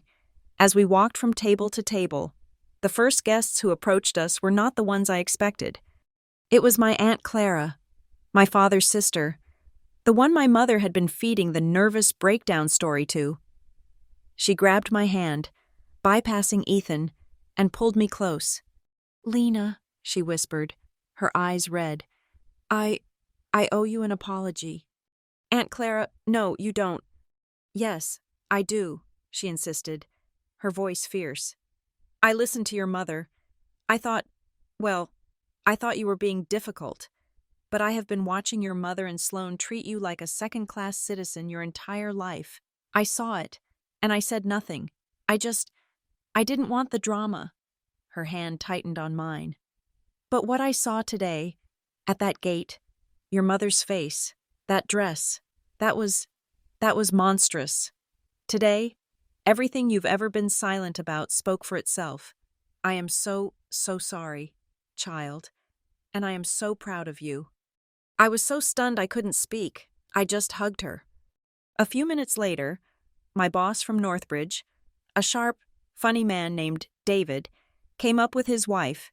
He clinked his champagne glass against mine. "Hartley," he said with a wry grin, "I've managed a lot of crisis PR campaigns in my life, but I have to say, that was a masterpiece. If this was a strategy, your sister just committed brand suicide in front of 120 witnesses. It was devastatingly effective." I laughed, a real watery, surprised laugh. Not quite the strategy I had in mind. "Well, regardless," he said, his smile softening. "Congratulations. You handled that with more grace than I thought was humanly possible." The entire evening was like that. It was a public and systematic dismantling of the "Lena is the crazy one" narrative. Every guest who spoke to me didn't gossip. They didn't pry. They sympathized. They validated. They confirmed, in their own quiet ways, that what they had seen was not a misunderstanding. It was exactly what it looked like. We sat down at the head table, and my Uncle Roberto stood, tapping his glass for a toast. "I'm not much for public speaking," he began, his voice booming across the room. "And I'm going to keep this short. We all know that family can be complicated." A few nervous laughs rippled through the room. "We don't always get born into the family we need, but if we're lucky, life gives us a chance to choose a new one, a family of choice." He raised his glass to me, and then to Ethan. "Today, Lena didn't just gain a husband. She gained a whole new family. She gained a man who sees her, a mother-in-law who adores her, and a whole room of friends who will stand by her." He looked right at me. "And she has a family of choice that will respect her boundaries, that will celebrate her victories, and that will always, always be in her corner." To Lena and Ethan, the strongest people I know, salud. The room roared, salud, and drank. As Roberto sat down, Ethan's mother, Margaret Cole, a warm, elegant woman I'd always admired, walked up to our table. She didn't say anything to Ethan. She came straight to me, put her hands on either side of my face, and kissed my forehead. "You are not alone anymore, my dear girl," she whispered, her own eyes bright with tears. "Welcome to the family. We are so lucky to have you." She hugged me, a real, strong, motherly hug, and in that moment, the hollow space in my chest felt a little less empty. Throughout the dinner, Maya and Logan operated like a special ops team. I'd see a curious guest approach, their face primed with a probing question, and Maya would suddenly appear, champagne bottle in hand, refilling their glass. "Isn't this filet incredible? And the flowers? My God. Lena, your taste is just impeccable." She would redirect, deflect, and charm. Logan, on the other hand, was a wall of polite intimidation. I overheard one of Ethan's more boisterous uncles clap him on the back and say, "So what really went down at the gate? That was wilder than a football game." Logan didn't even smile. He just sipped his water and said, in his calm baritone, "A contractual matter was resolved. If you'd like more details, I believe the bride's legal counsel can be reached by email." The uncle stared, blinked, and then burst out laughing, assuming it was a joke. He slapped Logan's back again and walked away, the question unanswered. We were in a quiet lull, just before the dancing, sitting at our table, just watching the party. I was exhausted, but it was a warm, peaceful exhaustion. Maya slipped into the seat next to me. "Okay," she said, her voice low. "It's time. You need to see this, but you don't need to hold it." She handed me my phone, which she'd been holding since the ceremony. I turned it on. The screen exploded.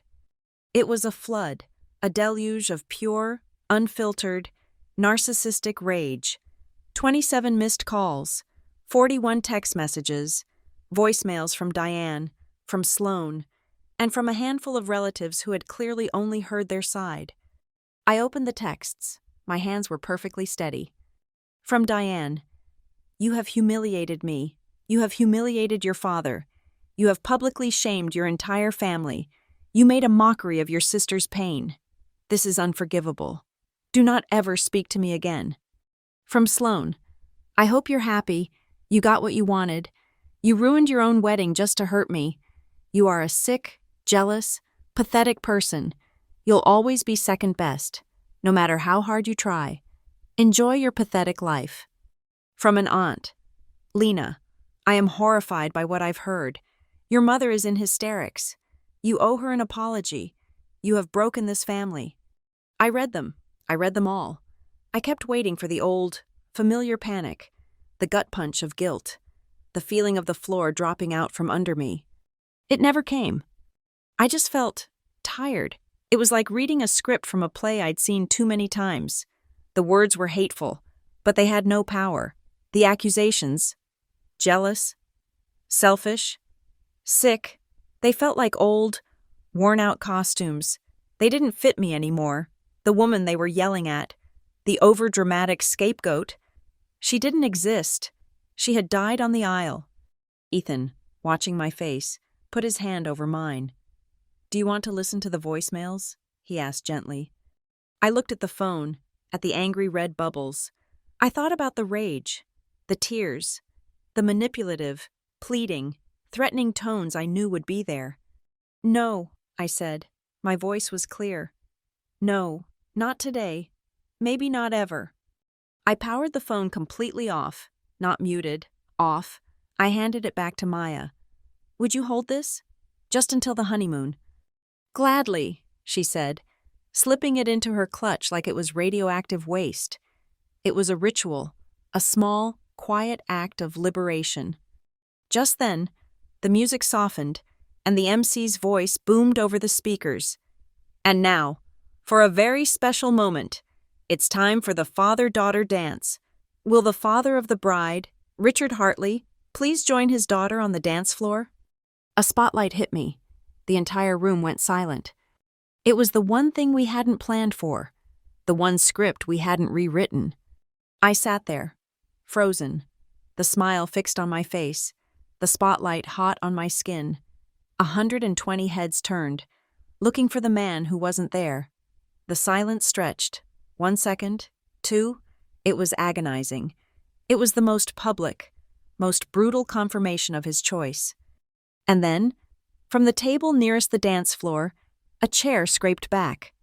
My Uncle Roberto stood up. He buttoned his jacket, adjusted his tie, and walked calmly into the spotlight. He walked right up to me, his eyes full of a kindness that made my throat ache. He ignored the whispers. He ignored the MC, who was stammering into the microphone. He held out his hand. "Lena," he said, his voice soft, but it carried in the silence. "I have missed a lot of dances in your life. It would mean the world to me if you would let me have this one." The tears I hadn't shed for my mother, for my sister, for my father, finally came. I put my hand in his. "I'd love to, Uncle Roberto." He led me onto the dance floor. He put his hand on my waist, took my other hand, and nodded to the DJ. "Play the song." The music started. "My Girl" by The Temptations, and as he spun me, gently, into the first steps, the silence broke. The room exploded in applause. It was louder than the applause for the kiss. It was a standing ovation. They were clapping, they were cheering. Some were even crying. They weren't just clapping for an uncle and his niece. They were clapping because they had just witnessed a man choose to show up. They were clapping for the closing of one door and the opening of another. It was the most painful moment of my life, and it was the most profoundly healing one. The rest of the party was a warm, loud, beautiful blur. We danced. We ate cake. We were hugged by what felt like every single person in the room. We were surrounded, buoyed, and protected by a chosen family that had closed ranks around us. But by midnight, the adrenaline that had been holding me upright for 72 hours was gone, and I was running on fumes. Ethan saw it. He caught my eye from across the dance floor, mouthed, "You done?" And I nodded, my whole body slumping in relief. We said our goodbyes, a long, emotional series of hugs with Maya, Logan, Roberto, and Ethan's parents. We walked out of the hall to a tunnel of cheering friends, and then we were alone, walking down the quiet, carpeted hallway of the resort, my hand in his. We reached the door of the honeymoon suite. Ethan swiped the key card. The room was dark, lit only by dozens of candles. Maya and Logan had been here. There were flowers on the nightstand, a bottle of champagne on ice, and a platter of leftover desserts from the reception. It was a perfect, quiet sanctuary. The door clicked shut behind us. The sound, that small, final click, was the only thing holding me together. The moment it sounded, my body gave out. The strength that had gotten me through the phone call, the aisle, the vows, and the dance, it evaporated. My knees buckled, and I didn't just sit. I collapsed onto the edge of the bed. I was still in my wedding dress, and I began to cry. It was not a gentle bridal cry. It was an ugly, primal, keening sound that ripped itself out of my chest. It was a 30-year storm finally making landfall. I was not crying because my wedding had been almost ruined. I was crying because it had been. I was crying because my father had walked away. I was crying because my mother and sister were the people they were, and not the people I had spent my entire life desperately needing them to be. I was crying for the little girl who just wanted a strawberry cake, and for the woman who had just been forced to disown her entire family in front of 120 people to get a moment of peace. I hunched over, my veil falling over my face, and just sobbed, my body shaking so hard the bed frame rattled. Ethan didn't rush to me. He didn't say, "It's okay," or "Don't cry," or "It's over now." He didn't try to fix me.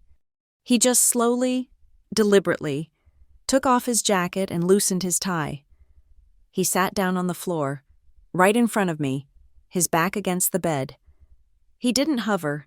He just sat, a solid presence, and found my hand, the one that wasn't clenched in the silk of my dress. He laced his fingers through mine, rested our joined hands on his knee, and he just let me cry. He let me be broken.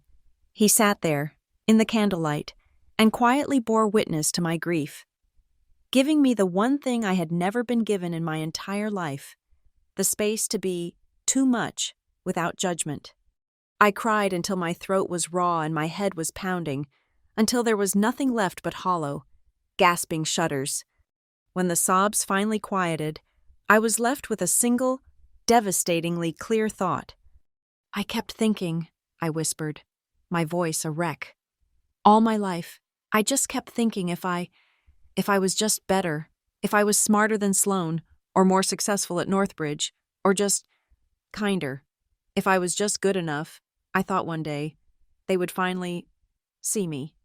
I looked down at his head, his dark hair messy from the day.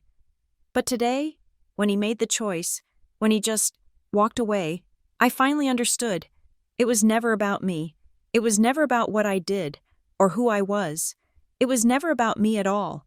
I was just a part they needed me to play. The easy one, the scapegoat, the problem. And today, I broke the play. And he chose the play over me. Ethan was quiet for a long time. He lifted my hand and kissed my knuckles. Logan said it, he murmured, his voice rough. The only way to win a game that's rigged against you is to stop playing. You can't break the script. Lena, you just have to walk off the stage. And that's what you did today. You quit the show. It's a loss. It's a real, terrible loss. But it's also the first time you've ever been free. Free. The word felt cold. It felt lonely. I took a shaky breath. I need to do one last thing. I reached over to the nightstand, where my purse had been left. The phone was inside. I had asked Maya for it back as we were leaving, knowing this last piece of business was waiting for me. I powered it on. The screen, dark for hours, flared to life. A blinding white light in the dim room. And then came the notifications, a fresh wave. The rage had not subsided. It had metastasized. New messages, sent since I'd last looked. From Diane. You have destroyed this family. You have publicly shamed your father. You are a poison. Lena. From Sloane. I will never forgive you for what you did to me today. Never. You owe me an apology. From an aunt I hadn't spoken to in 3 years. Your mother is in the hospital. Her heart. This is your fault. A lie, I was sure. A classic, desperate move. I read them, and this time, I felt the anger. A cold, clean, purifying anger. They were still trying. Even now, after being ejected, after proving my point to the entire world, they were still trying to make this my fault. I didn't reply to any of them. I didn't block them. I went to my message app and I opened the Hartley family group chat, the place where, for a decade, I had only posted Happy Thanksgiving and thumbs up emojis, the place where I had been a ghost. My thumbs hovered over the keyboard.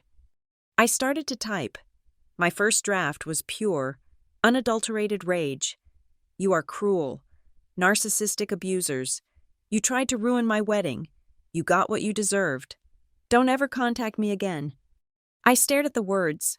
It felt good to type, but it was still playing their game. It was still engaging in the drama. I deleted the entire message. I took a deep breath, picturing Logan's calm face, hearing Ethan's steady voice. I thought about the contract, facts, boundaries, consequences. I started again. My thumbs moved slowly, deliberately. To all of you, what happened today was the unfortunate, but necessary, end to a 30-year pattern. For 2 weeks, I tried to set a simple, reasonable boundary. That my sister not wear a wedding dress to my wedding. I was ignored. I was gaslit. And I was told my feelings were a meltdown. Today, you chose to bring that conflict to my wedding. You chose to create a public, humiliating scene at the gate. After being warned, you attempted to sabotage my ceremony and embarrass me in front of my guests. You were given a choice, to respect the rules and be a guest, or to violate them and leave. You and Dad made your choice. I paused, reading it over. It was cold. It was factual. It was true. This is the last time I will allow that behavior in my life. I am done. I will be taking an indefinite period of space from all of you. I will not be answering calls, or texts, or emails. I wrote the last line, the one that mattered most. I will not be in contact with any of you again unless, and until, you are willing to acknowledge the emotional damage you have caused and offer a sincere, comprehensive apology for your actions. The choice is yours. But as of tonight, my part in this is over. I held the phone out. My hand was shaking again. Ethan stood up from the floor, his knees cracking. He took the phone from me and read the entire message, slowly. He didn't edit a single word. He just looked at me, his eyes searching mine, his face full of a new, profound gravity. "This is it," he said, not as a question, but as a statement. "This isn't a threat. This isn't a tantrum. This is a policy document. Can you stand by this in 3 months, when they send you a Christmas card like nothing happened? Can you stand by it in 3 years, when they try to tell you it's all in the past?" I looked at the words on the screen. It was the truest thing I had ever written. It was the foundation for the woman I had become today on that aisle, the woman I saw in the mirror, the woman I had just vowed to be, the woman who could look her future self in the eye and not be ashamed. "Yes," I said, "I can—" He handed the phone back to me. My thumb hovered over the send button. I took one last breath, and I pressed it. The little whoosh sound in the silent room was deafening. It was done.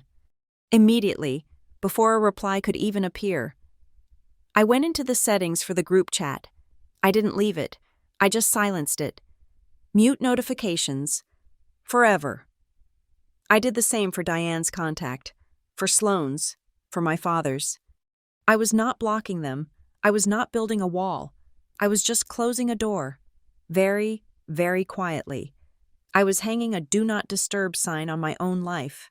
I was putting the key on a high shelf, where I could get it if I wanted to, but I would not be tripping over it every single day.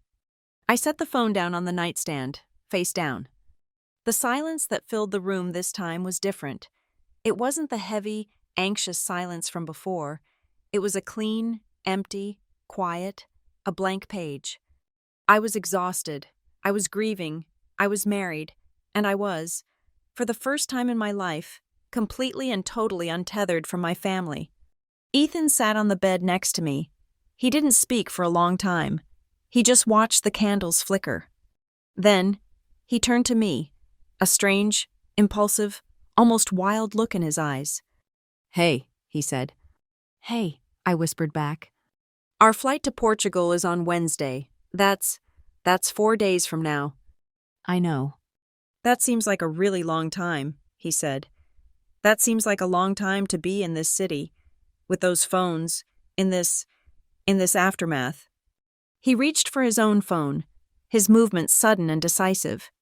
"What if we just go, now? Or not now, but tomorrow, first flight out. We can pack in an hour. We can be at the airport by 6 a.m. We can be in Lisbon by tomorrow night. What if we just go?" I stared at him. The idea was insane. It was impulsive. It was chaotic. It was perfect. A laugh bubbled up in my chest. It was a real, watery, broken sound. But it was a laugh. "You're crazy." "I'm serious," he said, his face breaking into a grin. "Let's just go. Let's not run away from them. Let's just run to us. Let's start the honeymoon right now." I looked at him, my husband, this man who had sat on the floor for me, who had hired security for me, who was now willing to cross an ocean for me, just to get me to the quiet. "Okay," I said, the smile finally reaching my eyes. "Okay, Ethan, let's go." He kissed me, and the relief was so profound. It was like taking my first full breath in 30 years. We didn't move right away. We were too tired. We were still in our wedding clothes. We just lay back, side by side, on top of the covers, my head on his shoulder, his arm around my waist. We stared up at the ceiling, watching the candlelight dance. "I thought I would feel guilty tonight," I whispered into the quiet. "I thought I would feel like a monster, like a bad daughter." "I know," he said. "But I don't." I let out a long, slow breath. "I just feel light." I woke up early, to the unfamiliar, high-end quiet of the resort suite. For a second, I didn't know where I was. Then, the weight of the last 2 days settled on me. I was a wife. I was, in some ways, an orphan. The room was bright with the clean, sharp light of a new day. Ethan was already up, his phone glowing in the dimness. He was booking flights. My own phone, which I'd left charging on the nightstand, buzzed. Not the frantic, violent buzzing of yesterday. Just a few isolated notifications. I had silenced the storm, but a few small ships had made it through. The first was a text from Maya. It was a photo, a screenshot from the resort's security feed. Taken from an angle high above the entrance, it perfectly captured the moment. Sloane, in her ridiculous, theatrical white dress, my mother, her face contorted in a mask of pure rage, her arm extended as she screamed at the guard, and in the background, clearly visible, the entire audience of my wedding, turned in their seats, watching. The caption Maya had added was simple. In case you ever, for 1 second, doubt your memory. There were 120 witnesses. We all saw it. A cold, clear wave of validation washed over me. I saved the photo. The second was an email from Logan. It was short, professional. Lena, congratulations to you and Ethan. Attached for your records are the relevant security stills from the gate, as well as a scanned, signed copy of the contract addendum. Should any false narrative or slander arise from yesterday's events, you are now in possession of a clear and non-negotiable body of evidence. Have a safe honeymoon. I downloaded the attachments. I saved them to a new, secure folder in my cloud. I looked at the files. The clinical, black and white photos of my mother's meltdown. The cold, legal text of the contract. And I felt a strange calm. I had no desire to post them. I had no urge to expose them online, as Maya would say. I didn't need to. The brand suicide David had talked about, the public self-immolation, had been enough. The truth had been confirmed. Live. This evidence was not a weapon. It was a shield. I looked at my call log. 3 missed calls from my father, Richard, all from the early hours of the morning.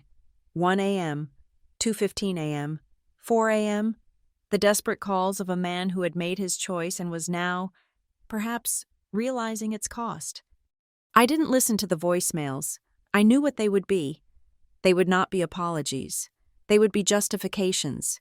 They would be pleas for me to fix what I had broken, to be the bigger person, to soothe Diane, to apologize to Sloane. They would be demands for me to come back and rebuild the prison I had just escaped. I held my thumb over the listen button. I thought about the man who had stood, gray-faced and silent, and then turned his back on me to follow them. I pressed delete, and then I deleted the next one, and the one after that. My new policy, my new boundary. The conversation could not begin with Lena. You need to understand, it could only, ever, begin with Lena. I am sorry. He found them, Ethan said, his voice making me jump. He held up his phone, his face lit by the screen and a triumphant, tired grin.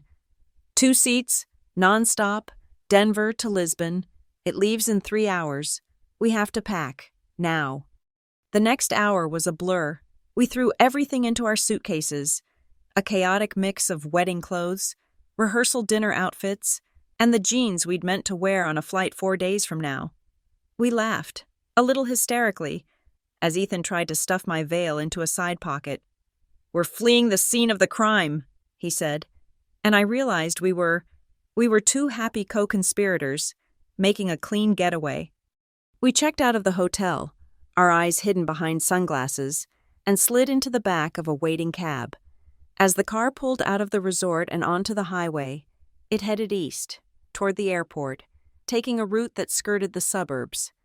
I looked out the window. In the distance, I could see the exit for the neighborhood I grew up in, the familiar tree-lined streets, the rows of beige houses, the place that had been my entire world, my entire frame of reference for love and family. I felt nothing. There was no pull, no ache of homesickness, no tug of regret. It just looked like a place, a collection of houses where other people lived. It was a set for a play I was no longer in. A story that was, finally, over. We got to the airport, navigating the check-in line in a daze of sleep deprivation and adrenaline. As we stood at the counter, handing over our passports, my phone buzzed in my pocket. It was a weak phantom buzz, as I'd silenced almost everything. I pulled it out. A new message had just appeared in the Hartley family group chat. It was a long paragraph from Diane. It must have been sent late last night, after my final message, but had only just come through now that I had a solid signal. I didn't have to open it to read the first few lines in the preview. Lena, after your cruel, hateful message, I am officially done. You are no longer my daughter. You have disowned this family. You have made your choice. Do not come to us when he... I stopped reading. A year ago, those words, you are no longer my daughter, would have destroyed me. They would have been a killing blow. A threat so terrifying I would have done anything, compromised anything, to prevent it. Now they just felt redundant. She was disowning someone who had already left. She was setting fire to a house I no longer lived in. A small, sad smile touched my lips. I didn't open the message. I just held my thumb down on the group chat icon. Mute? Mute for one more year? Yes. I clicked it. I put the phone back in my pocket. Ethan, finished with the agent, turned to me. He had seen my face. He didn't ask what the text said. He didn't ask what I was feeling. He just saw me, and he knew. He held out his hand. I took it, and together, we walked toward security. When the plane finally took off, I leaned my head against the window, watching Denver shrink below us, the suburbs, the city, the mountains, all of it getting smaller and smaller, until it was just a grid of lights, and then nothing, just clouds. I thought about the last 2 weeks. I thought about the rage, the fear, the pain. I thought about the moment I stood in the aisle, alone, in my white dress. I realized, as the plane banked and pointed east, that my revenge wasn't what I thought it was. It wasn't just the delicious, sweet justice of that photo Maya had sent, of Sloane, in her stolen dress, being blocked at the gate. That was a moment of consequence, of public validation, but it wasn't the victory. The victory, the real, lasting revenge, was that it didn't work. They did their worst. They deployed every tactic. They gaslit. They threatened. They manipulated. They ambushed. They tried to steal my dress, my procession, my story, my father, and my sanity. They tried to burn my entire wedding to the ground. And I got married anyway. I still said I do. I still had my first dance. I still ate my cake. I still had a beautiful, perfect day, surrounded by people who loved me. They tried to be the fire, and all they became was the smoke that I had walked through. I had lived and loved, despite them. That was the revenge. Ethan reached across the console, his hand finding mine in the quiet of the cabin. He laced his fingers through mine. If you could go back, he whispered, his eyes on my face. Back to 2 weeks ago, when your mom first called, if you knew everything that would happen, that you would lose your family, would you change anything? I looked at his hand, so solid in mine. I looked out the window, at the endless, open sky ahead of us, and I thought about the answer, the truth. Yes, I said. One thing. I turned and looked at him, my husband. I wish I had chosen myself sooner. He smiled. He lifted my hand to his lips and kissed it. I leaned my head on his shoulder, the sunlight flooding in through the small, high window, and I closed my eyes.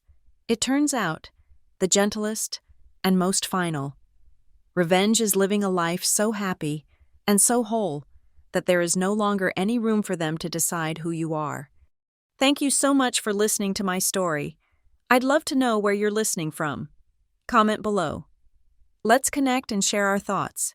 And if you haven't already, please subscribe to Lila Revenge Stories. Like this video, and give it an extra boost by hitting that hype button so this story can be heard by even more people.